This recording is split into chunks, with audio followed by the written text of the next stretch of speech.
Bismillahirrahmanirrahim. Assalamualaikum warahmatullahi wabarakatuh.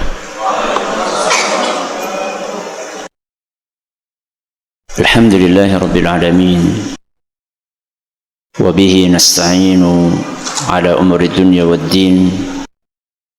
Wa sallallahu ala nabiyyina wa sayyidina Muhammadin wa ala alihi wa sahbihi ajma'in. Amma ba'd. Hadratal muhtaramin al-mukarramin, para alim, para ulama, para kiai, para ustadz, wabil khusus Takmir Masjid Baitur Rahim hafizahumullah, para sepuh bin sepuh, para hadirin hadirat, serta para pendengar dan pemirsa yang mudah-mudahan senantiasa dirahmati oleh Allah Azza wa Jalla. Kita panjatkan puja dan puji syukur kehadirat Allah Subhanahu wa Ta'ala. Pada kesempatan pagi menjelang siang yang berbahagia kali ini, kita masih kembali diberi kekuatan, kesehatan, hidayah serta taufik dari Allah Jalla wa Ala, sehingga kita bisa kembali menghadiri salah satu di antara taman-taman surga Allah di dunia ini. Kita berharap semoga Allah Subhanahu wa Ta'ala berkenan untuk melimpahkan kepada kita semuanya ilmu yang bermanfaat, sehingga bisa kita amalkan sebagai bekal untuk menghadap kepada Allah Jalla wa Ala. Allahumma amin. Salam dan salam semoga senantiasa tercurahkan kepada junjungan kita Nabi Agung Muhammad sallallahu alaihi wasallam, kepada keluarganya, sahabatnya, dan umatnya yang setia mengikuti tuntunannya hingga akhir nanti. Ajining diri saka ing lati. Terus ajining raga saka ing busana. Apa njajal artine? Ajining diri saka ing lati. Apa artinya? Bahasa Indonesia aja. Wong majeneng mbok bisa bahasa Jawa. Ajining diri saka ing lati. Apa artinya? Apa? Kenapa? Perkataan kita ngapain? Perkataan kita itu tandanya ajining diri. Apa ajining diri? Harga seseorang, kehormatan seseorang itu dinilai dari apanya? Ucapannya. Ajining rogo saka ing busana. Apa artinya? Harga seseorang itu biasanya dilihat dari apanya? Dari pakaiannya, dari casingnya, dari sikapnya. Jadi mbah-mbah kita dahulu itu sudah memberikan pelajaran kepada kita supaya hati-hati dalam bersikap dan berucap, sehingga ketika kita mengangkat tema bijak bersikap dan bijak berucap, itu sebenarnya sudah lama diingatkan oleh mbah-mbah kita. Cuman sayangnya saking lamanya jadi pada kelalen. Ben ora kelalen butuh di bolan balen. Wong di bolan balen besi pada kelalen, apa maning ora di bolan balen. Kita itu harus berbicara. Kita itu harus bersikap karena kita makhluk sosial. Kita semuanya adalah makhluk sosial. Apa artinya makhluk sosial? Nggak bisa hidup sendiri. Mau tidak mau kita harus berinteraksi dengan orang lain. Mau tidak mau ketika kita berinteraksi dengan orang lain, kita harus bersikap, kita harus berbuat, kita harus berkata. Padahal ketika kita berbicara dan berbuat itu mungkin atau tidak menimbulkan clash dengan orang lain? Mungkin? Mungkin. Padahal mau tidak mau kita harus berinteraksi dengan orang lain. Maka bagaimana carane iwake kena banyune ora butek? Itu caranya gimana? Priwe jajah? Panci apa diseser? Gimana caranya supaya kita bisa mengambil manfaat dari interaksi kita dengan orang lain tapi tidak menyinggung perasaan orang lain? Itu caranya bagaimana? Caranya ya gie. Kita harus bijak dalam bersikap dan bijak dalam berucap. Dan itu ajaran Kanjeng Nabi kita Muhammad sallallahu alaihi wasallam. Dalam hadis yang diriwayatkan oleh Imam Bukhari dan Muslim, Rasulullah sallallahu alaihi wasallam bersabda, "Al-muslimu man salimal muslimuna min lisanihi wa yadihi." Muslim yang sejati berarti ana muslim sing ora sejati. Muslim yang sejati itu adalah yang tidak pernah menyakiti orang lain dengan lisan dan tangannya. Dengan apa? Lisan dan tangannya. Jadi kalau pengen tahu muslim sejati, lihat lisannya, lihat tangannya, lihat sikapnya. Kalau dia rajin ngaji, akan tetapi lisannya dia tidak jaga, itu berarti belum muslim nopo sejati. Jadi Nabi kita sallallahu alaihi wasallam mengajarkan kita agar berhati-hati. Berhati-hati dalam bersikap, berhati-hati dalam berucap. Kenapa? Karena sikap dan ucapan kita kalau tidak hati-hati bisa menyakitkan orang lain. Bijak itu bahasa Arabnya apa? Bijak bahasa Arab, bijak bahasa apa gue? Bahasa Indonesia. Apa? Hikmah. Bagus.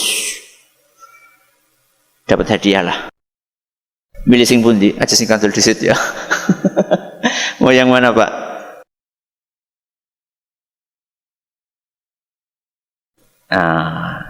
Ini ya, Pak ya. Masya Allah, Masya Allah. Santun yang telah punah, Masya Allah. Oke, kon dibagi ke, jadi kudu entong. Ya. Makanya siap-siap ya. Apa bahasa Arabnya tadi bijak? Hikmah. Orang yang punya hikmah, orang yang bijak itu adalah orang istimewa. Makanya manusia yang bijaksana sedikit atau banyak? Sedikit atau banyak? Sedikit. Kata Luqman Al-Hakim, as-samtu hikmah walakin qalilun fa'iluhu. Diam itu sikap bijak, akan tetapi hanya sedikit orang yang mempraktekannya. Berarti orang bijak niku sedikit atau banyak? Sedikit. Kenapa? Karena mereka manusia-manusia istimewa. Sampai Allah Azza wa Jalla menjelaskan dalam surat Al-Baqarah ayat 269. Surat Al-Baqarah surat nomor pinten? Nah, kira-kira hadiah. Gampang banget. Surat Al-Baqarah ayat berapa tadi? 269. Allah Azza wa Jalla berfirman, yu'til hikmata may yasha. Allah Subhanahu wa taala memberikan hikmah kepada siapapun yang Dia kehendaki. Allah kasih hikmah kepada siapapun yang dikehendaki. Berarti semua orang atau sebagian orang? Sebagian atau semua? Sebagian. Enggak semuanya orang bijak. Wa may yu'tal hikmata faqad utiya khairan katsira.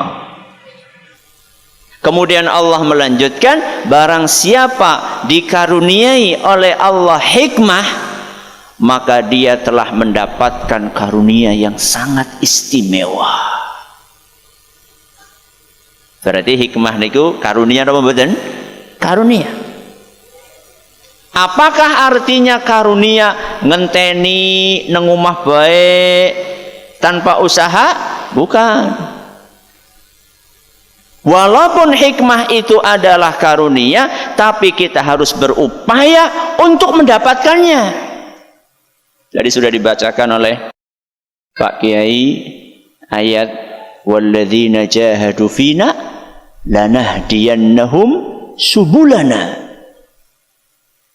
Surat Al-Ankabut ayat 69. Walladzina jahadu fina, orang-orang yang mau berusaha untuk mengejar hidayah, lanahdiyannahum subulana, niscaya kami akan berikan hidayah ke jalan-jalan kami. Berarti harus usaha. Untuk menjadi orang bijak itu harus berusaha. Tidak boleh kita hanya mengandalkan ngenteni udan apa? Udan apa? Udan hikmah. Ya, udan duit. Gak bisa. Sebagaimana orang pengen dapat rezeki harus apa? Usaha. Ikhtiar. Pengen noliwak ya? Ya orang kudu mancing, tuku.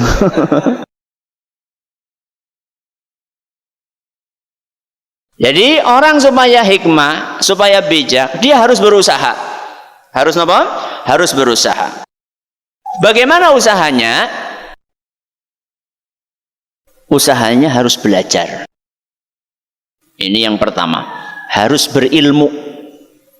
Karena kata para ulama kita, hikmah itu punya pondasi. Salah satu pondasinya yang nomor satu adalah ilmu. Jadi orang tidak mungkin punya sikap bijak kalau dia tidak punya ilmu. Dan belum tentu orang yang berilmu bisa bersikap bijak.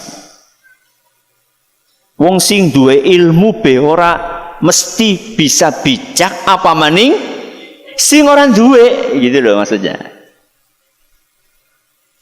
Maka kalau kita ingin menjadi orang yang bijak, ingin punya hikmah, maka kita harus belajar. Karena sumber hikmah ada dalam Al-Quran, ada dalam hadis Nabi SAW, berikut dengan penjabaran oleh para ulama kita. Maka mau tidak mau kita harus belajar. Nah, sekarang waktunya kita untuk belajar supaya kita bisa sikap kita bijak. Bagaimana caranya? Supaya omongan kita bijak, bagaimana caranya? Kita bahas yang pertama dulu adalah bijak bersikap. Apa yang harus kita perhatikan supaya sikap kita bisa senantiasa bijak? Saya akan bawakan 3 poin.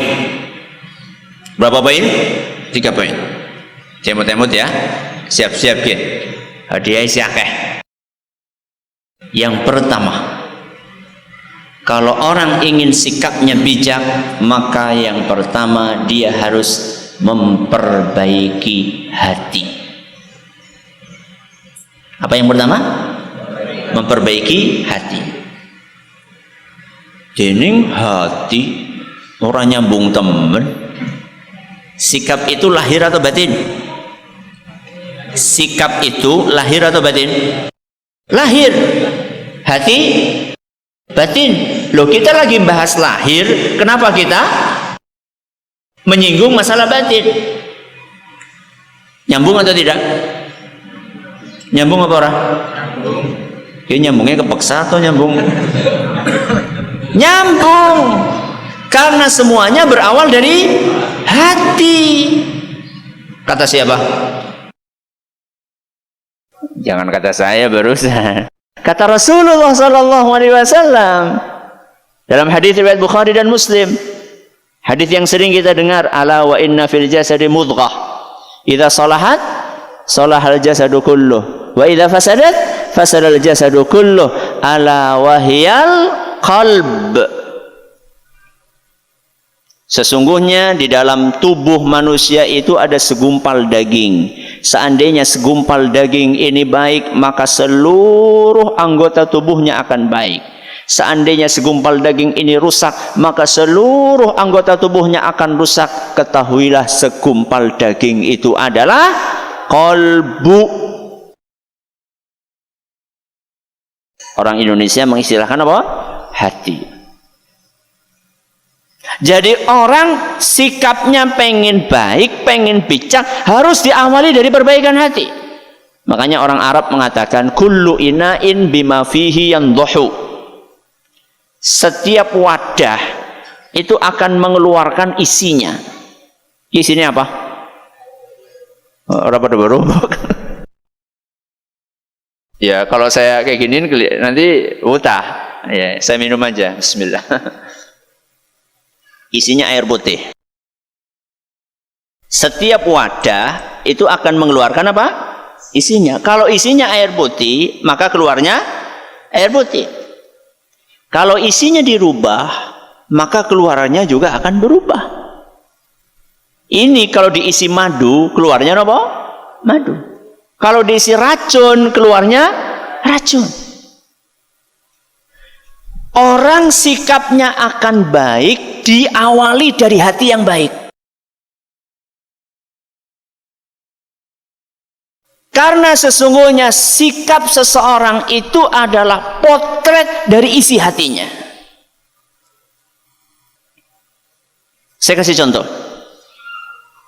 Al-Imam Al-Hasan Al-Basri, beliau pernah ditanya, apa sih arti dari tawadhu itu? Apa arti dari nopo? Tawadhu. Nopo bahasa Indonesianya tawadhu? Rendah hati apa diri? Rendah hati. Apa kata beliau? Sebagaimana dinukil dalam kitab Al-Ihya, at-tawadhu an takhruja min manzilik wa la talqa musliman illa ra'aita lahu 'alaika fadla.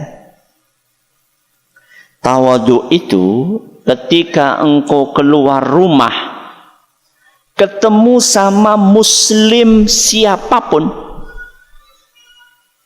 engkau perlu meyakini bahwa muslim tersebut lebih baik darimu. Tawadhu itu tempatnya di mana? Tawadhu tempatnya di mana? Hati. Orang akan dianggap tawadhu kalau dia setiap ketemu muslim lain, muslim. Di garis bawah ya apa? Muslim.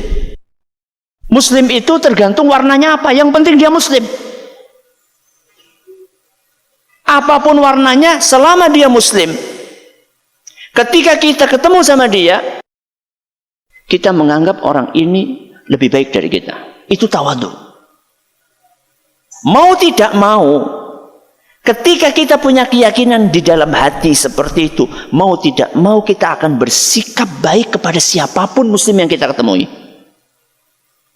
Karena kita menganggap dia lebih baik. Itulah dahsyatnya perbaikan hati supaya sikap kita baik.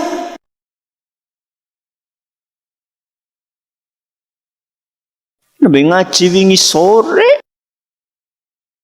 nembe istiqomah wingi sore, nembe hijrah wingi sore, sudah menganggap dirinya paling baik.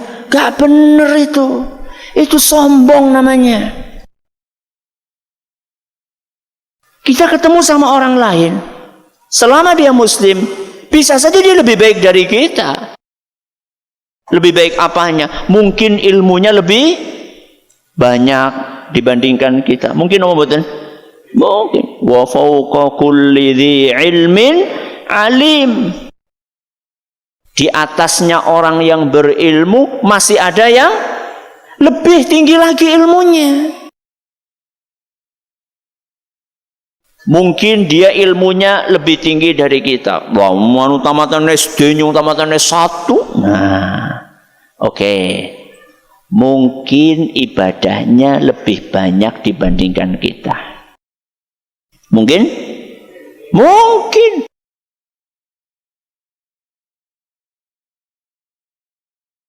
Tapi kan saya nggak pernah ngelihat dia ikut buka puasa di masjid. Nah, aku kan melu terus. Apa saben melu buka mesti puasa? Apa setiap orang yang tidak ikut buka puasa di masjid berarti dia tidak puasa? Mungkin saja dia puasa tapi bukanya di mana? Di rumah. Mungkin maksiat dia lebih sedikit dibandingkan maksiat kita. Mungkin Ramadan? Mungkin. Tapi kan aku tahu nonton baru kayak nonton Ebek. Ya mungkin dia sudah taubat. Setelah itu sholat taubat. Mungkin dia banyak baca Al-Quran setelah itu, sehingga maksiatnya dihapus dosanya oleh Allah Subhanahu wa ta'ala.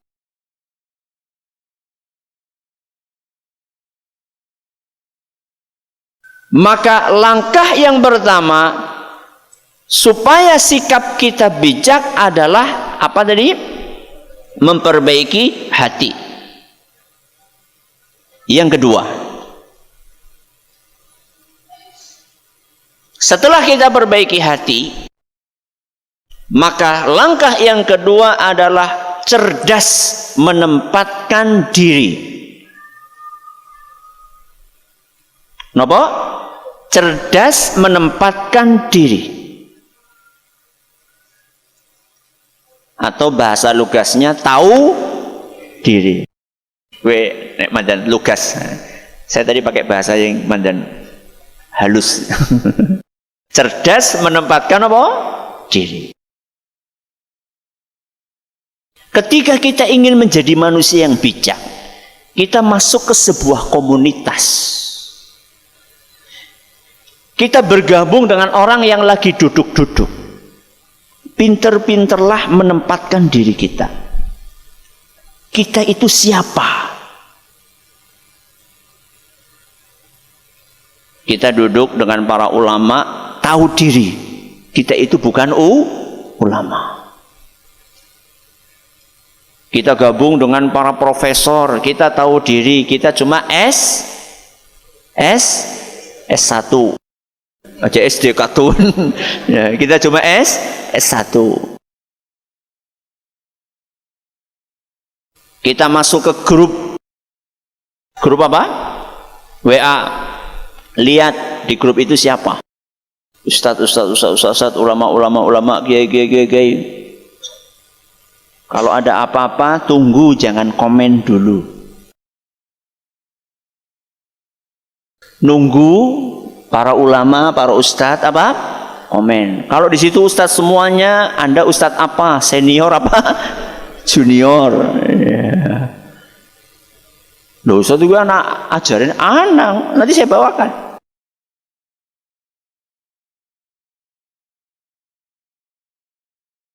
Abdurrahman ibnu Abi Layla, seorang tabi'in. Beliau bercerita bagaimana bijaknya para sahabat Nabi SAW. Kata beliau, adraktu mi'atan wa ishrina sahabiyya. Adraktu mi'atan wa ishrina sahabiyya. Aku pernah ketemu, belajar dari 120 orang sahabat. Masya Allah. Pinten? 120 orang sahabat. wa kanatil mas'alatu tu'radu ala ahadihim fayarudduha ilal akhar. Ketika ada sebuah masalah agama ditanyakan kepada salah satu dari mereka, maka orang ini tidak mau menjawab, dia akan serahkan kepada sahabat yang lainnya. Sahabat yang pertama mengatakan, jangan saya yang jawab, ini saja. Sahabat yang kedua mengatakan, jangan saya, ini saja. Sahabat yang ketiga mengatakan, jangan saya, ini saja. Sahabat keempat, fayaruddaha ilal akhar hatta tarja ilal awal. Semuanya lempar-lemparan sampai kembali ke yang nomor satu lagi. 120 sahabat. Jajal dewek biasanya karena pertanyaan grup kepriwe langsung share halal haram, olih ora olih. Hati-hati, tahu diri. Makanya dahulu kata Ibnu Uyainah rahimahullah, atsarun nasi 'alal futya aqalluhum ilman bi ikhtilafil ulama. Manusia yang paling berani berfatwa adalah manusia yang paling sedikit ilmunya tentang ikhtilafnya para ulama. Siapa yang bisa ngulangi? Mana hadiah loh? Ya, silakan Pak. Oh, sedikit.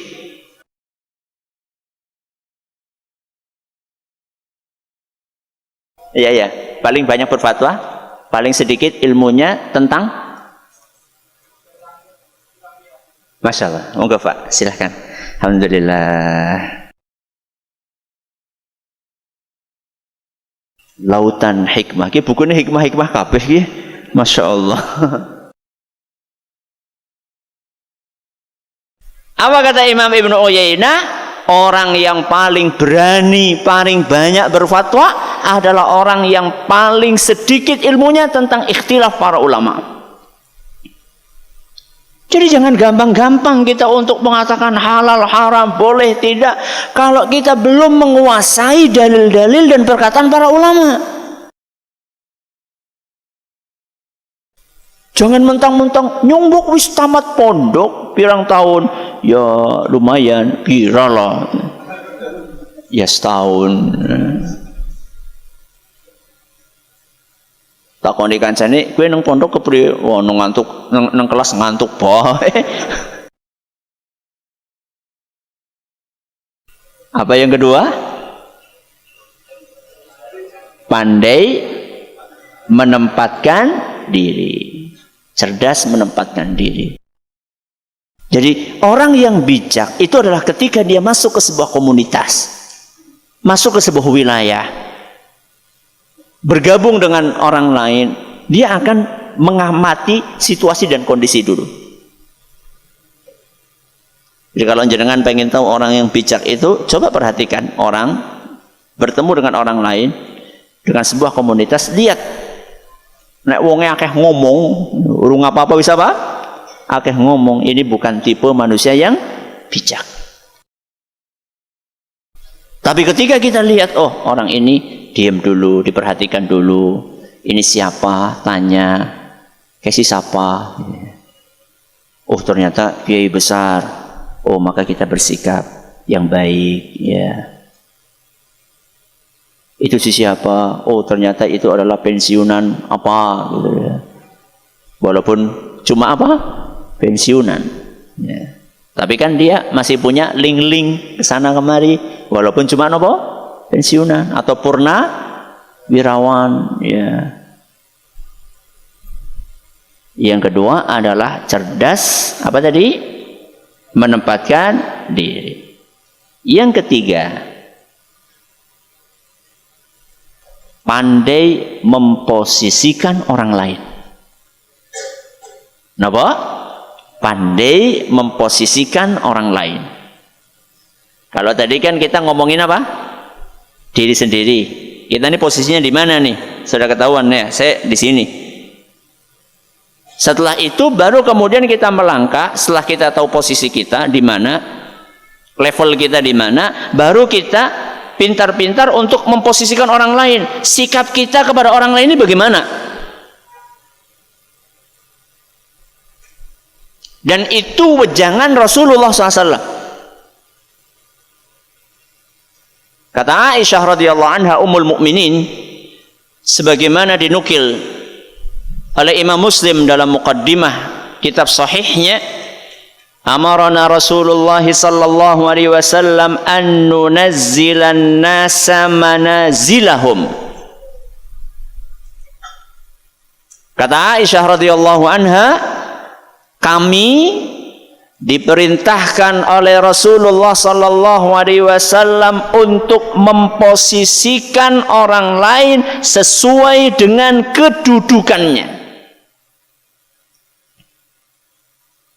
Jadi ketika kita berbicara dengan orang tua, dengan berbicara dengan anak kecil, sama atau beda? Beda. Kenapa beda? Kenapa beda? Ya karena orangnya beda. Masa ngomong sama orang tua sama kayak ngomong sama anak TK? Ya beda. Kenapa? Karena memang posisinya beda, kedudukannya beda. Ketika kita ngisi pengajian di hadapan nuwun sewu orang-orang yang mungkin tingkat pendidikannya biasa, standar, bahkan mungkin di bawah standar. Beda ketika kita ngomong di depan para dosen-dosen, itu beda. Wong ngisi pengajian buat orang-orang yang nuwun sewu kadang-kadang SD saja nggak tamat, nganggo istilah sisi-sisi, emansipasi, apa maning? Hah? Apa sisi-sisi kayak lah? Aku rapatnya mudeng nih. Apa? Terasi, malah terasi. Terasi sih ora apa-apa.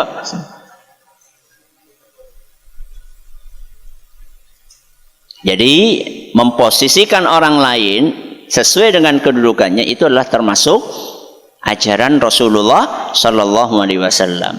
Nabi SAW kasih contoh dalam hadis riwayat Abu Dawud, dan hadis ini dinilai hasan oleh Syekh Al-Albani. Inna min ijlalillah, termasuk bentuk mengagungkan Allah, satu, ikrama dzisyaibatil muslim, menghormati muslim yang sudah sepuh. Sepuh niku napa? Lanjut usia. Yang kedua, wa hamilil qur'ani ghairil ghali fihi wal jafi anhu. Yang kedua, menghormati manusia-manusia penghafal Al-Quran yang mengamalkannya. Apa yang kedua? Menghormati manusia-manusia penghafal Al-Quran yang mengamalkannya dengan benar. Yang ketiga, wa ikrama dzis sultanil muqsit, menghormati penguasa yang adil. Menghormati penguasa yang adil. Coba jangan perhatikan. Apa yang pertama tadi? Muslim yang sudah lanjut usia. Yang kedua? Penghafal Al-Quran. Yang ketiga? Penguasa yang adil. Coba, ini tiga-tiganya ini manusia atau bukan? Manusia.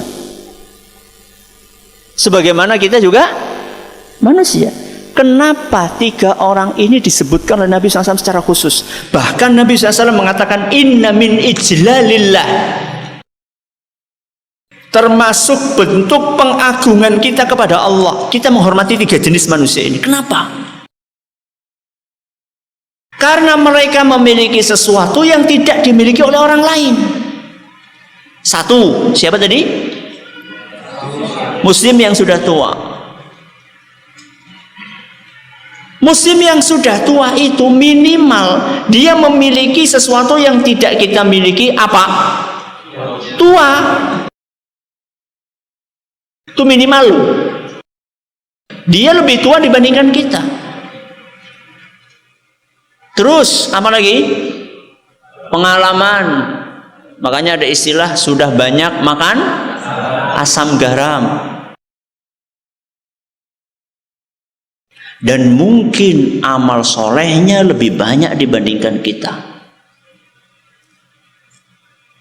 Maka kita harus hormati orang yang sudah tua tersebut.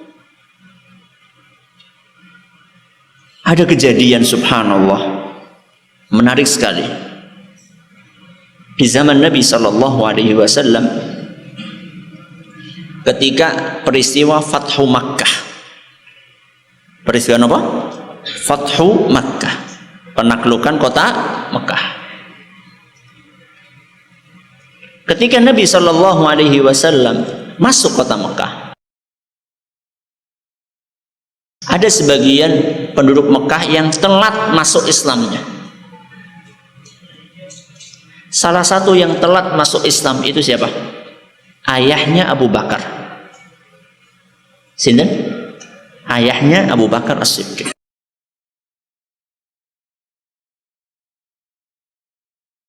Begitu Nabi SAW menaklukkan kota Mekah, hidayah itu mengetuk pintunya ayah Abu Bakar. Beliau masuk apa? Pengen masuk Islam. Maka apa yang dilakukan oleh Abu Bakar As-Siddiq? Beliau menggandeng ayahnya menemui Rasulullah SAW. Wa fi riwayatin yahmiluhu ila Rasulillah. Di dalam riwayat yang lain, Abu Bakar menggendong ayahnya, dan ayahnya sudah tua. Falamma nadhara ilaihi Nabi SAW. Ketika Nabi SAW melihat ayahnya Abu Bakar yang sudah tua renta digandeng atau digendong untuk menemui beliau sallallahu alaihi wasallam, beliau berkata, hala tarakta syaikha fi baitihi wa ana atih. Wahai Abu Bakar, kenapa engkau tidak biarkan ayahmu di rumah saja? Aku yang akan datang menemui beliau. Karena apanya? Usia.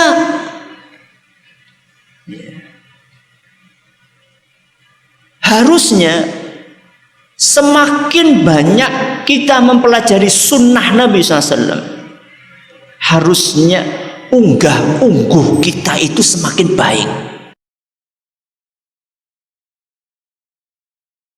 Jangan malah kemudian menjadi sebuah identitas. Kalau sudah ngaji terus jadi tidak menghormati orang lain, apalagi orang-orang yang sudah tua, dengan alasan warung ngaji masih awam. Ayahnya Abu Bakar itu bukan hanya awam, belum masuk Islam.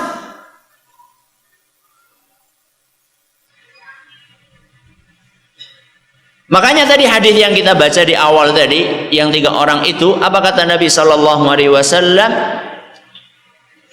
ketika beliau menyampaikan manusia yang pertama, zisyaibatil muslim, muslim yang sudah lanjut usia, muslim, Nabi katakan muslim, bukan katakan orang yang sudah ngaji sunnah atau apa, enggak, muslim.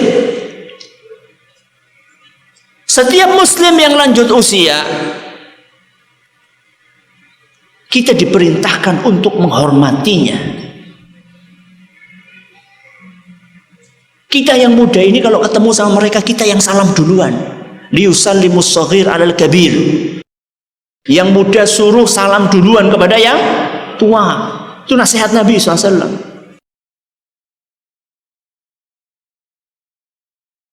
Kalau di majelis didahulukan untuk berbicara dulu. Nabi SAW pernah bersama dengan para sahabatnya pada ngumpul-ngumpul, tahu-tahu ada anak muda bicara, padahal di situ ada orang-orang yang tua-tua, yang lebih tua dibandingkan dia. Apa kata Nabi SAW? Kabbiril kubar, dahulukan yang sudah lanjut usia, nanti dulu. Adab, itu sikap bijak. Ya. Ustadznya sinom jadi ngomong boy. Diizinkan nggak saya? Jenengan mengizinkan saya nggak? Nyun sewu yang usianya di atas 40 tahun. Saya kan 40 tahun ya. Nengisorku ya di bawah, di atas saya. Yang di atas 40 tahun. Saya tanya, saya diizinkan untuk bicara di sini? Diizinkan? Alhamdulillah. Bukan sopan. Ya. Hormati, dahulukan dia berbicara. Kalau dia lebih tua, kita kunjungi dia. Bukan dia yang suruh apa? Mengunjungi kita. Kayak Nabi SAW tadi loh. Jadi ketika dulu bapak kita ngajari, kamu sowan dulu sana sama Pak D. Kamu kan mau pergi, sowan ke sana. Itu ajaran Islam itu. Pamit sana sama Pak D, pamit sana sama Pak Le. Itu ajaran Islam. Menghormati yang lebih tua.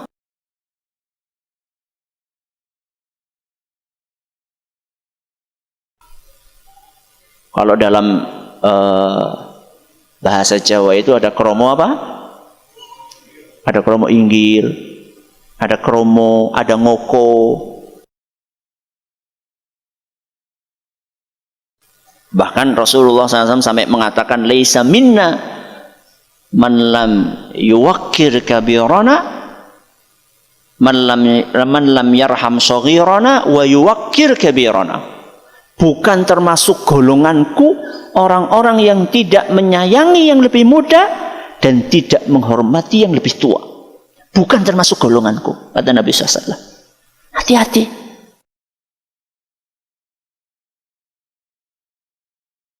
Unggah, unggu, toto, kromo. Yang kedua, kata Nabi SAW, wahamilil Quran. Orang yang menghafal Al-Quran dan dia mengamalkannya dengan benar. Kenapa kita harus hormati dia? Karena dia punya Quran yang dia hafal, yang dia simpan di hatinya, di kepalanya. Maka kita harus hormati. Termasuk menghormati ulama, menghormati ustadz, menghormati kiai. Bukan karena ustadz kiainya minta dihormati, bukan, karena mengamalkan perintah Nabi SAW.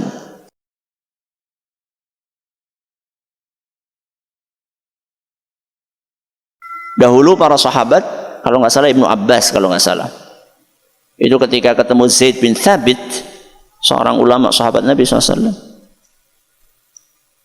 langsung ketika Zaid bin Thabit keluar dari apa? Keluar dari masjid, langsung Ibnu Abbas cepet-cepet ngambil kendaraannya Zaid. Ngambil apa? Kendaraannya, ngambil kendaraannya Zaid. Didekatkan kepada siapa? Kepada Zaid bin Thabit, Ibnu Abbas. Ya. Kemudian dipegangi talinya sampai siapa? Zaid bin Thabit itu naik tunggangannya tersebut. Nek caranya dewek siki ya numpak mobil dibukakan apa? Lawange.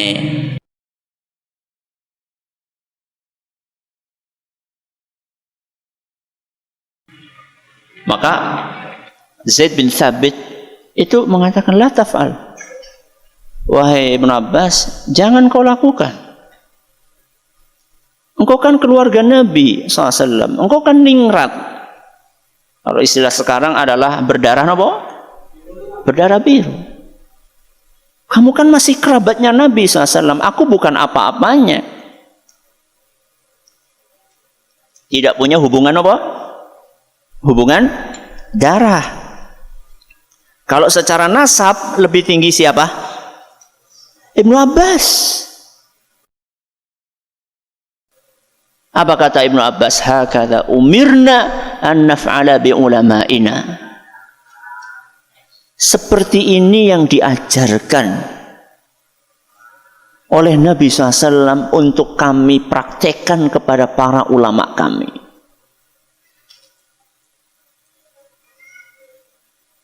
Hormati para ulama tanpa harus kita bersikap ekstrim dan mengkultuskan mereka, tapi dihormati. Lagi-lagi bukan karena mereka minta penghormatan, tapi karena Allah Azza wa Jal melalui lisan Nabi-Nya SAW memerintahkan kita untuk menghormati orang yang berilmu. Karena mereka sudah diangkat oleh Allah Azza wa Jalla, yarfa'illahu alladhina amanu minkum walladhina utul ilma darajat. Allah mengangkat derajatnya orang-orang yang beriman dan orang-orang yang berilmu beberapa derajat di atas mereka.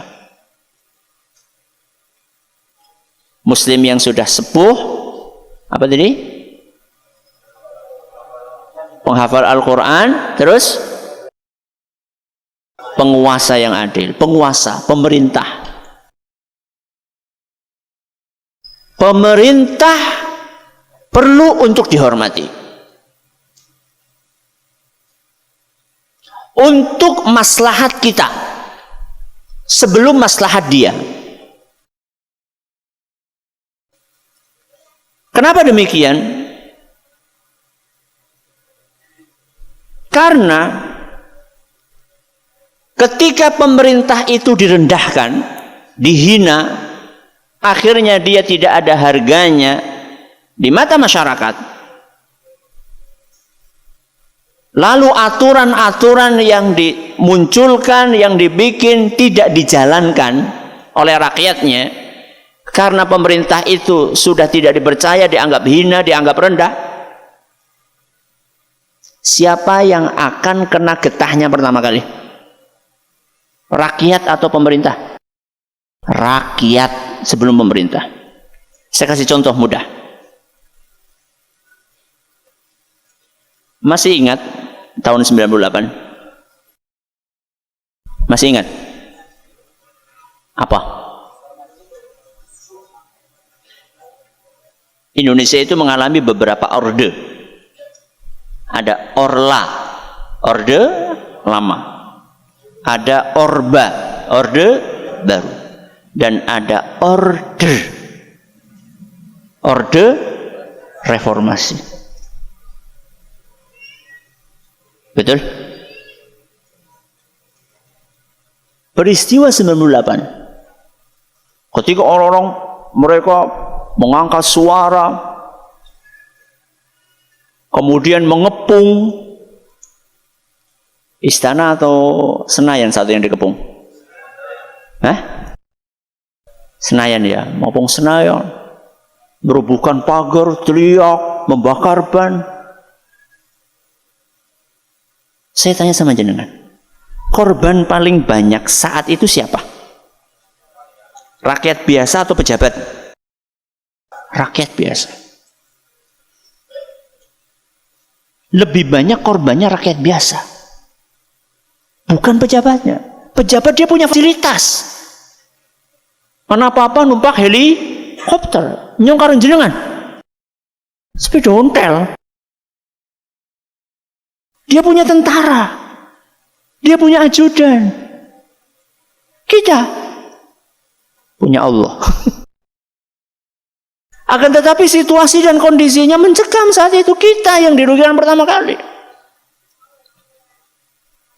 Jadi ketika Nabi SAW mengajarkan kita agar menghormati penguasa, itu sebenarnya yang pertama kali akan memetik manfaatnya itu kita dulu sebelum mereka.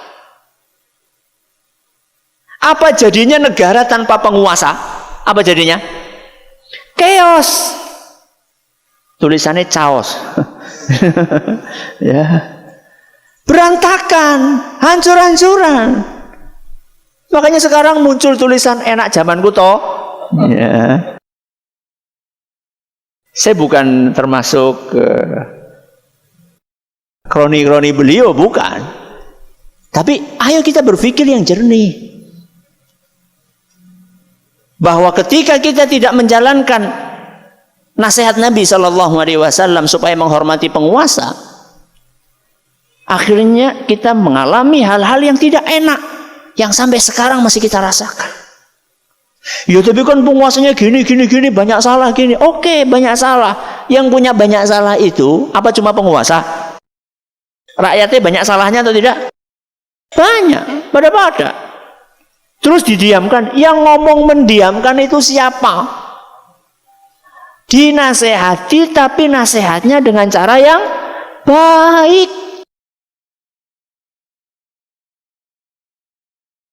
Saya tanya sama jenengan, kalau jenengan dinasehati di depan umum mau nggak? Mau nggak? Nggak mau izin. Contohnya khotib Jumat misalnya, dia khutbah tentang anjuran sholat berjamaah di masjid. Perintah sholat berjamaah di masjid. Jamaah sekalian, mulai hari ini, ayo kita berusaha untuk senantiasa berangkat ke masjid, terutama para bapak-bapak. Ya, Pak Anu, Pak Anu, orang tahu mau masjid, mbok? Jebalen-balen ya.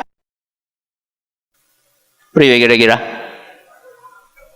Kira-kira. Biasanya dia berangkatnya cuma Jumatan aja. Begitu berangkat Jumatan langsung diarahkan. Kira-kira ke priwe? Orang mangkat Jumatan maning wis. Nasihat itu bukan di depan apa? Umum. Padahal Bapak Anu itu rakyat biasa. Bagaimana seandainya yang digitukan, yang dijelek-jelekan di pinggir jalan, di atas mimbar, di medsos, itu adalah orang yang punya kedudukan. Mau tidak mau, pemerintah sekarang punya kedudukan. Pakai cara apapun dia mendapatkannya, dan kita bukan sedang menyetujui cara-cara yang tidak baik. Pakai apapun caranya, sekarang mereka adalah penguasa, maka kita sebagai rakyat perlu menghormati. Ini untuk kepentingan kita bersama, bukan untuk kepentingan si A, si B, si C, bukan. Berpikirlah yang jernih. Ini adalah yang ketiga. Baik, coba diulangi bagaimana supaya orang bisa bijak bersikap. Apa yang pertama tadi? Memperbaiki hati. Yang kedua? Apa? Ya, cerdas menempatkan diri. Yang ketiga? Pandai memposisikan orang lain. Baik, sekarang kita pindah pembahasan yang kedua. Masih ada waktu? Masih? Banyak uruh. Tadi kita bicara bijak bersikap, sekarang kita bicara bijak berbicara, bijak berucap. Ucap itu tempatnya di mana? Lisan. Lisan ini mendapatkan perhatian spesial dalam agama kita. Walaupun tubuh itu anggotanya banyak, ada tangan, ada apa lagi? Kaki, ada mata, ada telinga, ada hidung, ada otak, ada hati, ada lambung, ada jantung, ada paru-paru. Tapi lisan ini dapat perhatian spesial dalam agama kita. Bukan berarti yang lainnya tidak spesial. Kenapa? Karena dengan lisan ini orang bisa masuk surga atau masuk neraka. Gara-gara apa? Lisan. Dalam hadis yang diriwayatkan oleh Imam Bukhari, Nabi kita sallallahu alaihi wasallam bersabda, "Innal 'abda la yatakallamu bil kalimati min ridwanillah la yulqi laha balan yarfa'uhu Allahu biha darajat." Si A, berarti nanti ada si B. Si A kadang-kadang dia mengeluarkan kalimat dari lisannya tanpa dia sadari. tanpa dia perhatikan, dia ucapkan begitu saja. Tahu-tahu kalimat itu diridhoi oleh Allah Azza wa Jalla, sehingga Allah mengganjarnya dengan diangkat derajatnya di surga.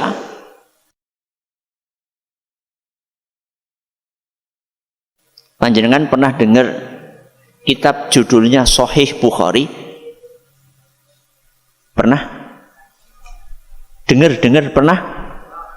Bukan barusan, bukan. Sebelum ini pernah dengar? Pernah. Siapa menulisnya? Menggunakan Sahih Bukhari, ya penulisnya Imam Bukhari lah. Tahu nggak? Kitab Sahih Bukhari itu kan kitab yang paling sahih, nomor 2 setelah nopo? Al-Quran. Al-Quran wajar nomor 1 karena itu firmannya Allah. Kalau Sahih Bukhari bisa jadi kitab paling sahih pasca Al-Quran. Padahal Imam Bukhari manusia atau bukan? Manusia. Itu luar biasa. Bagaimana ceritanya Imam Bukhari tergerak hatinya untuk nulis Sahih Bukhari? Karena ada salah satu gurunya. Kalau tidak salah Imam Ishaq bin Rahawayh, kalau tidak salah.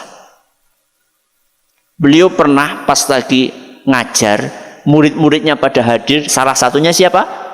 Imam Bukhari, pas masih jadi murid, pas masih jadi santri. Sedangkan Imam Ishaq sudah menjadi imam ulama. Di tengah-tengah pengajian, Imam Ishaq mengatakan, cobalah ada di antara kalian itu yang nulis buku isinya hadis-hadis sahih tok. Karena saat itu belum ada.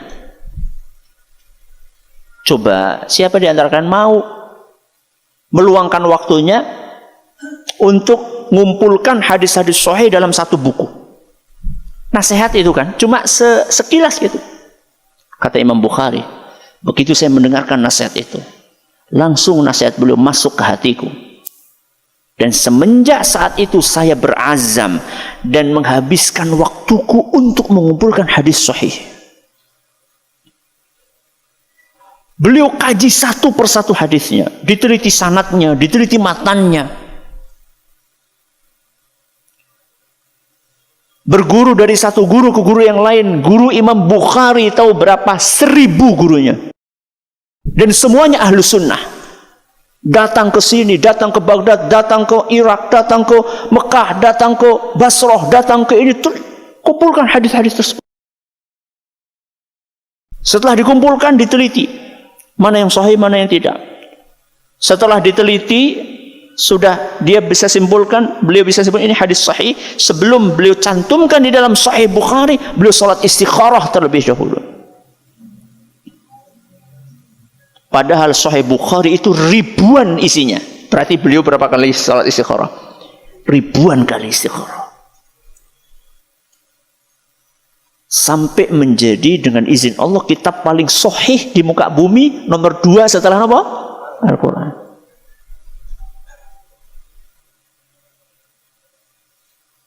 Imam Bukhari tergerak setelah izin dan taufik dari Allah.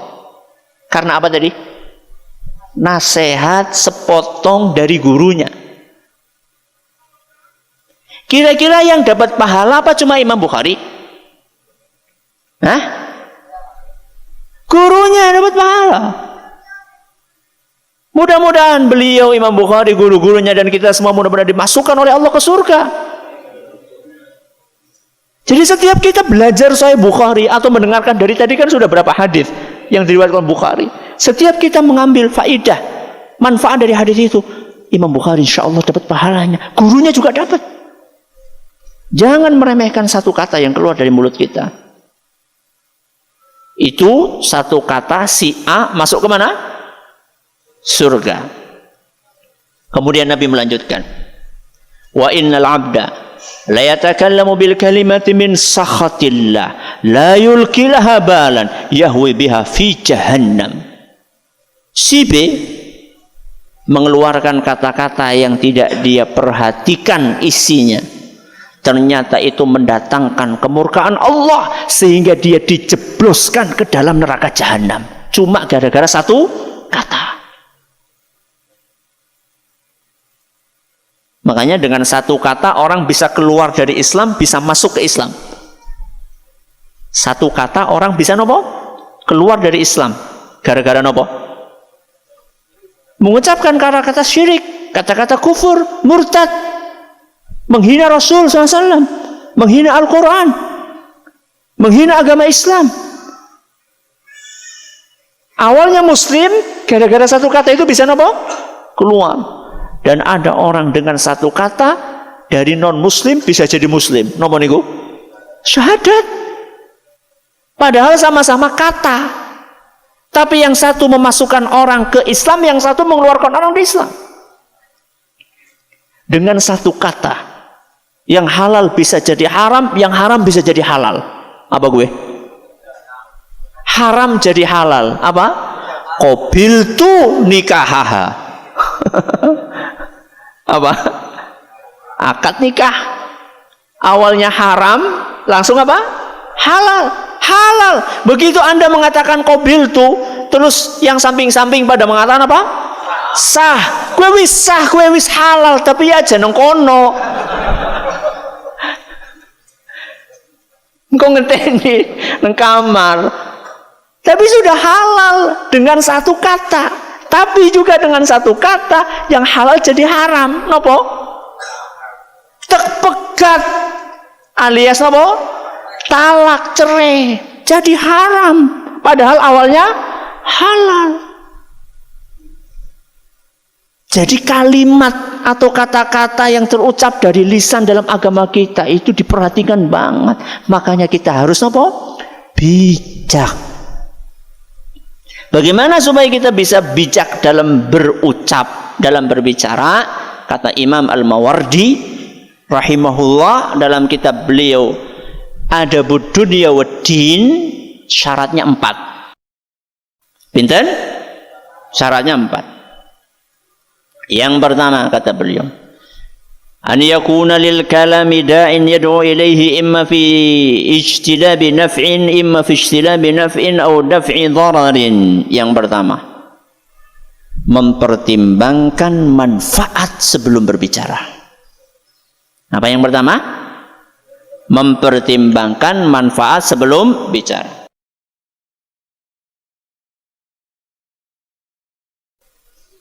Apa maksudnya? Sebelum ngomong itu dipikir aja ngomong dhisik nembe mikir. Makanya cirinya orang bijak kata para ulama adalah berpikir sebelum berbicara, bukan berbicara dulu baru mikir, bukan. Kenapa perlu dipikir? Karena omongan itu ada manfaatnya atau tidak. Dipertimbangkan dulu, saya mau ngomongnya ada manfaatnya enggak? Saya mau komen di grup, saya mau komen di sebuah web berita, ada berita gitu, mau komen ada manfaatnya enggak? Ada manfaat itu contohnya, ini ada kemungkaran yang harus diingkari atau tidak? Ada kebaikan yang harus didukung atau tidak? Bahkan ketika kita ngasih jempol, kurang apa? Jempol dong. Itu kan like, itu kan juga komen juga. Wong ana wong ngirim gambar wong wadon wuda malah apa? Wae jempol. Dipikirin itu.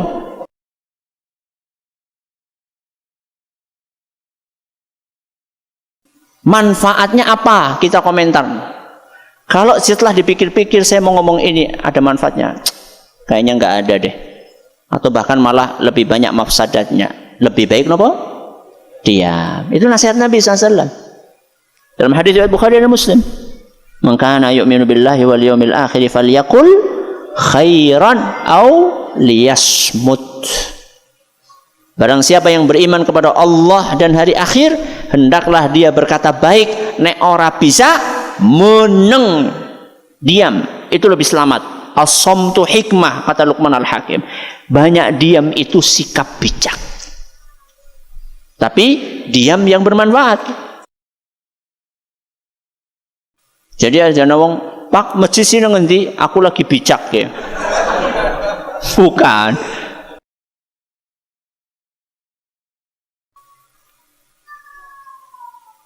Jadi apa yang pertama?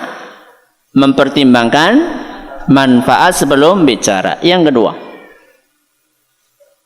setelah kita pertimbangkan, oh ini ada manfaatnya, maka yang kedua, memilih momen yang pas. Kata Imam Al-Mawardi, an ya'tiya bihi fi mawdhi'ihi wa yatawakha isabata fursatihi. Memilih momen yang pas. Karena belum tentu omongan yang baik itu akan bermanfaat, belum tentu. Harus dilihat momennya pas atau tidak. Contoh, bapak-bapak, ketika jenengan pengen nasihati istri, nasihat baik atau tidak? Baik. Tapi ketika kita akan menyampaikan nasihat, momennya pas enggak? Kadang-kadang yang namanya suasana hati itu kan tidak stabil. Kadang bombong, kadang tidak, kadang mood, kadang tidak. Perhatikan. Biasanya wanita itu nggak moodnya kapan? Kalau lagi datang bulan. Karena ada perubahan hormon, kemudian dia tubuhnya nggak nyaman. Itu kalau kita sudah melihat raut mukanya itu nggak enak, tahan dulu. Kecuali kalau apa? Mendesak, itu lain masalah. Bocah kecemplung sumur, nunggu haite rampung, bubar. Kalau memang kondisinya nggak mendesak, bisa diundur besok. Kita ngobrolin apa, ya pengen nyampaikan nasihat. Tunggu sampai kira-kira momennya pas. Dalilnya apa Ustaz? Nabi SAW dalam hadis riwayat Bukhari dan Muslim, ketika beliau bersama dengan Mu'adz bin Jabal, Nabi SAW menyampaikan sebuah hadis kepada Mu'adz. Kata Nabi SAW, "Ma min ahadin yashhadu an la ilaha illallah wa anna Muhammadar Rasulullah sidqan min qalbihi illa harramahullahu 'alan nar." Wahai Mu'adz, siapapun manusia bersyahadat dua kalimat syahadat, asyhadu an la ilaha illallah wa asyhadu anna Muhammadar Rasulullah, sidqan min qalbihi, dia ucapkan itu dengan penuh kejujuran dari hatinya, illa harramahullahu 'alan nar, pasti Allah akan haramkan tubuhnya dari neraka.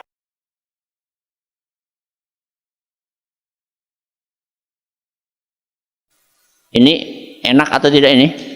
Enak. Kabar gembira atau bukan? Kabar gembira. Siapapun mengucapkan kalimat syahadat jujur, dia tidak akan dibakar di neraka. Berarti nek orang dibakar kepriye? Ya masuk surga lah, nang di maning ora kurang loro nek ora surga apa? Neraka. Berarti masuk surga. Maka begitu mendengar hadis Nabi SAW yang isinya luar biasa tersebut, Mu'adz berkata, "Ya Rasulullah, afala ukhbiru bihin nas fayastabshiru." Wahai Rasul, gimana kalau hadis ini aku sampaikan kepada masyarakat khalayak supaya mereka senang, supaya mereka semangat bersyahadat, masuk nama Islam, nanti akan dimasukkan ke surga, terhindar dari neraka. Apa kata Nabi SAW? Idzan yattakilu. Dalam riwayat lain, la. Kata Nabi SAW, jangan. Loh, kok jangan? Saya tanya, hadis Nabi SAW bagus atau tidak? Baik atau tidak? Manfaat atau tidak? Manfaat. Tapi kenapa Nabi SAW katakan jangan sampaikan? Karena Nabi SAW tahu efek buruknya. Idzan yattakilu. Kalau kamu sampaikan sekarang wahai Mu'adz, bisa-bisa nanti orang-orang mengandalkan hadis ini. Karena wong Jawa ngendelakan, sing penting wis syahadat. Kok sesuai wis penting wis syahadat, ora perlu sholat, ora perlu ini. Bahaya wahai Mu'adz, jangan dulu, jangan. Momennya belum pas. Jadi Mu'adz sama Nabi dilarang kan untuk menyampaikan hadis. Akhirnya sama Mu'adz disampaikan nggak? Sama Mu'adz akhirnya disampaikan nggak? Disampaikan. Ngerti nih? Lagi mau dewek kerungu. Sampai ke kita, berarti Mu'adz akhirnya menyampaikan. Kapan beliau sampaikan? Wa akhbara biha Mu'adzun 'inda mautihi ta'assuma. Menjelang wafatnya Mu'adz sampaikan hadis itu karena Mu'adz takut dosa, menyembunyikan apa? Ilmu. Beliau sampaikan, beliau lihat momennya sudah pas nih, saya sampaikan. Jadi bicara itu tidak asal ngomong. Sekarang saya tanya sama jenengan, buka baca grup WA itu boleh atau tidak? Boleh atau tidak? Boleh. Tapi lagi pengajian, buka ke apa? WA, balesi WA, kuwi ora pas. Bukan yang bermasalah buka WA-nya, yang bermasalah apa nih? Momennya ora pas. Ini nasihat secara umum ya, aku ora nunjuk siapa-siapa. Makanya tadi kan nasihatnya supaya apa? HP dimatikan. Kalau tidak ya di silent. Ini yang kedua. Coba diulangi apa yang pertama? Mempertimbangkan manfaat sebelum bicara. Yang kedua, memilih momen yang pas. Yang ketiga, berbicara sesuai kebutuhan. Apa yang ketiga?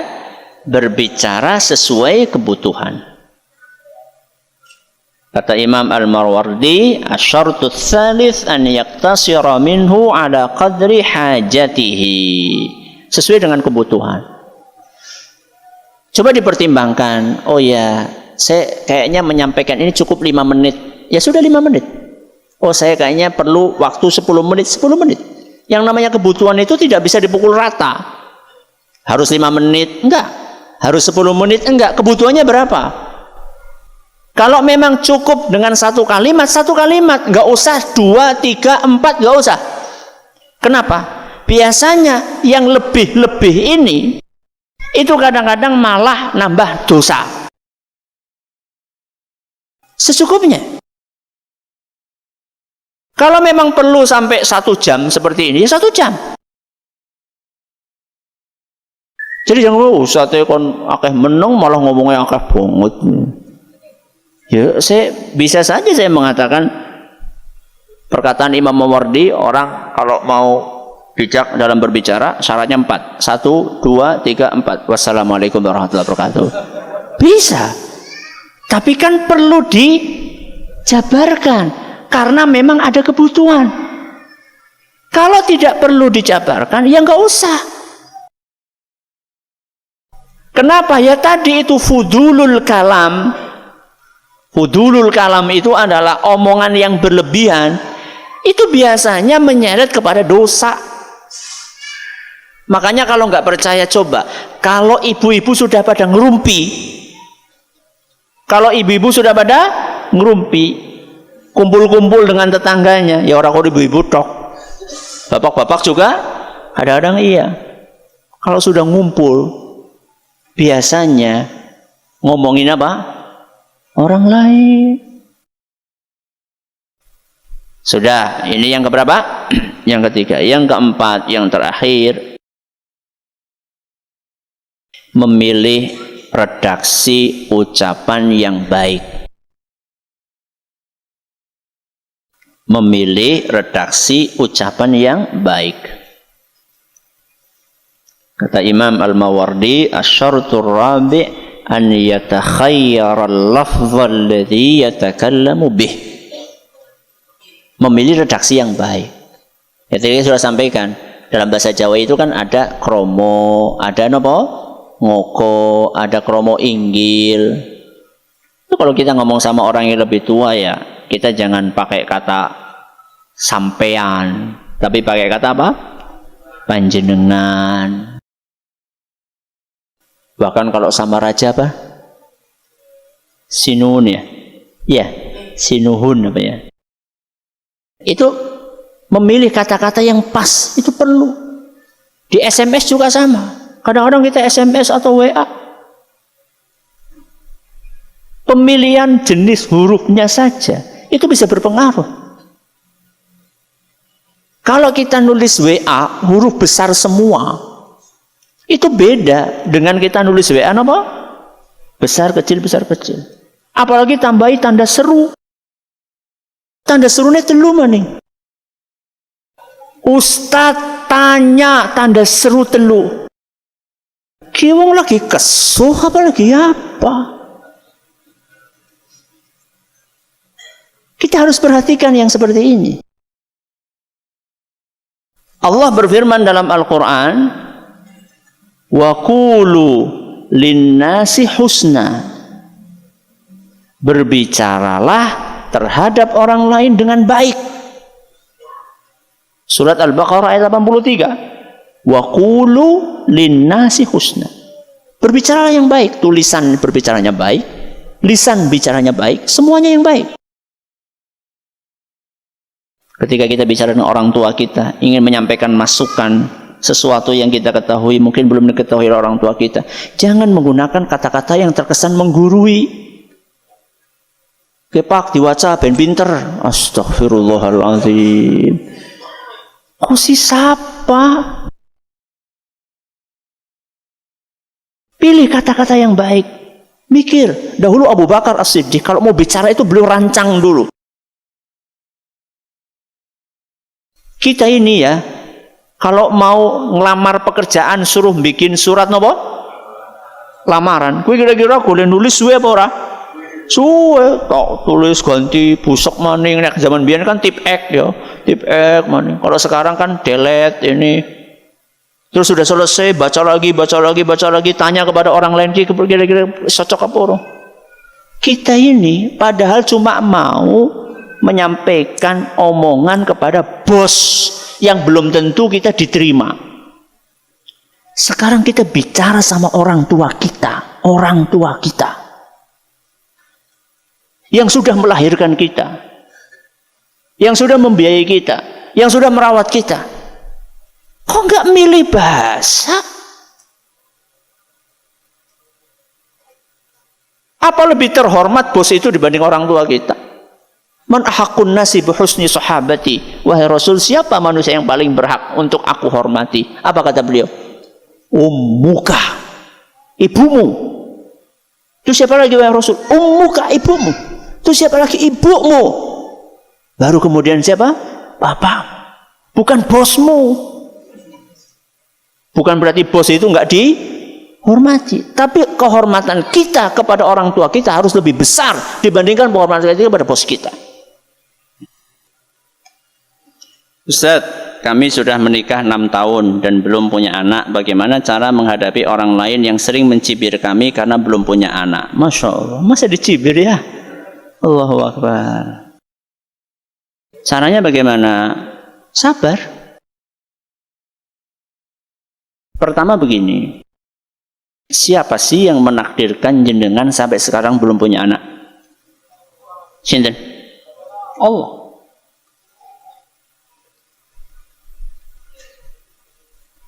Ketika kita yakin bahwa yang menakdirkan belum punya anak itu Allah, maka kita juga harus yakin bahwa Allah itu manakala menakdirkan sesuatu buat mukmin pasti itu yang terbaik. Rasulullah SAW bersabda, Innallaha la yaqdi lil mu'mini qada'an illa wa kana khairan lahu. Sesungguhnya Allah Subhanahu wa taala tidak menakdirkan sesuatu buat mukmin melainkan sesuatu itu yang terbaik buat dia. Jadi jenengan 6 tahun. Itu adalah yang terbaik buat jenengan. Karena itu takdir Allah. Selama jenengan beriman. Baiknya di mana Ustadz? Ini kan kadang orang, hikmahnya apa Ustadz? Kita mendapatkan sesuatu yang nggak enak. Apa hikmah di balik itu? Banyak. Satu, kita jadi punya peluang dapat pahala lebih banyak. Pahala nopo? Pahala sabar, pahala doa. Gini betul? Iya. Pahala tawakal. Banyak banget peluang pahala buat jenengan. Nabi Ibrahim alaihissalam punya anak gasik atau telat? Telat. Diceritakan dalam beberapa riwayat beliau itu doanya 80 tahun. Jenengan baru berapa? 6 tahun. 80 tahun sih kepriwe apa bisa Ustaz? Idza arada syai'an an yaqula lahu kun fayakun. Saya pernah kedatangan tamu dari luar kota. Orang sudah kakek-kakek lah.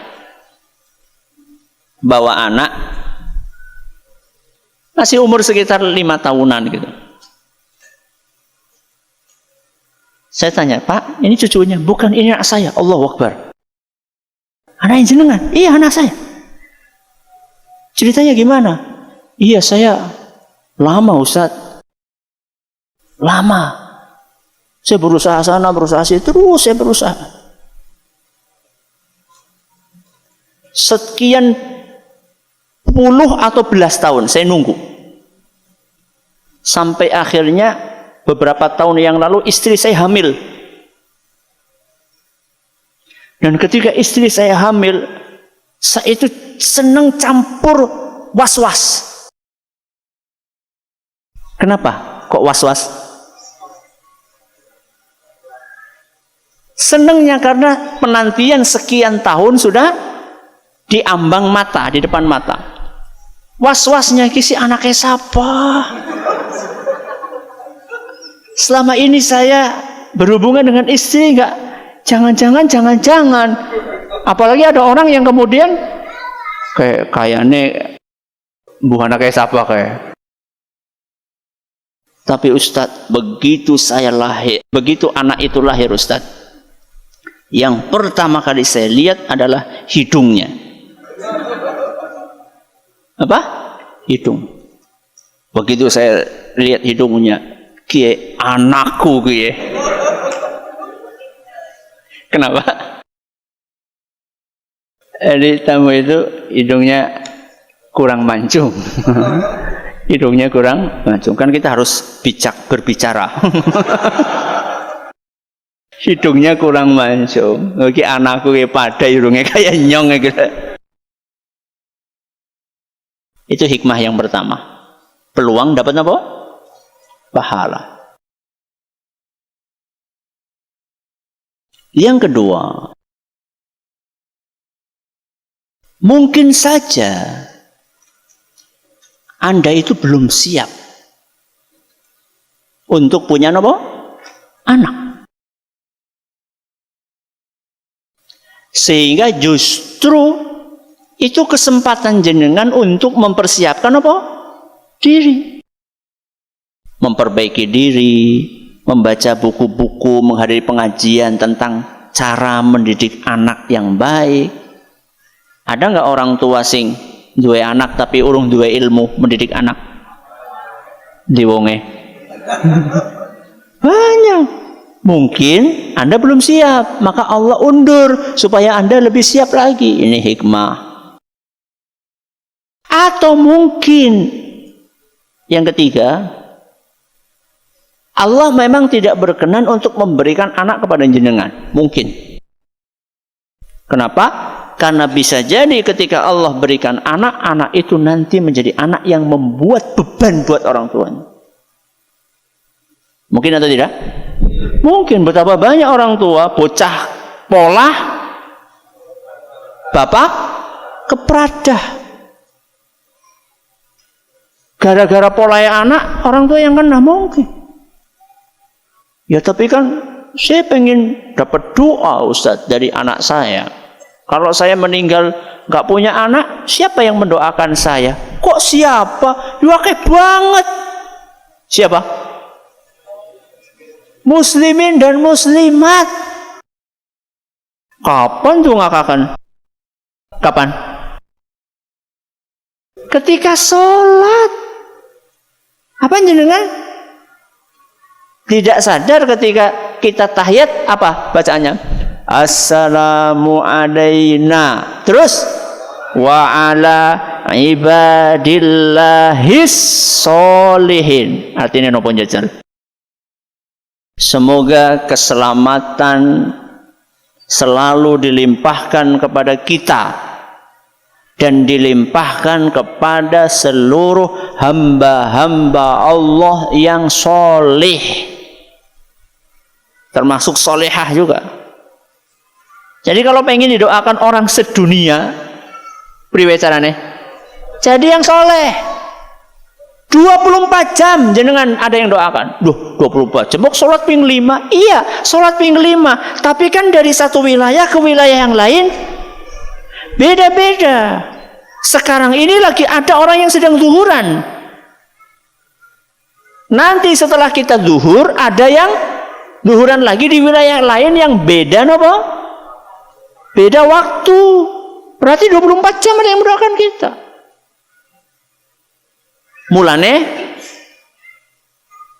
Mulane jadi wong sing soleh, sehingga setiap saat ada yang mendoakan kita. Sampai kapan?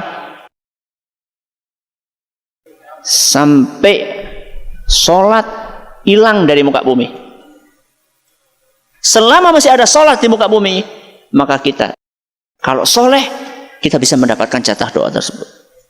Dahsyat tuh jadi orang soleh. Mudah-mudahan Allah jadikan kita semua menjadi orang-orang yang soleh dan solehah. Mohon maaf pertanyaannya tidak bisa dibaca semuanya karena keterbatasan ilmu kami dan juga karena keterbatasan waktu. Terima kasih atas perhatiannya. Mohon atas segala kurangannya kata sangat lentak-lentunipun atur kula nyuwun gunging pangapunten. Subhanakallahumma wa bihamdika asyhadu an la ilaha illa anta astaghfiruka wa atubu ilaik. Assalamualaikum warahmatullahi wabarakatuh.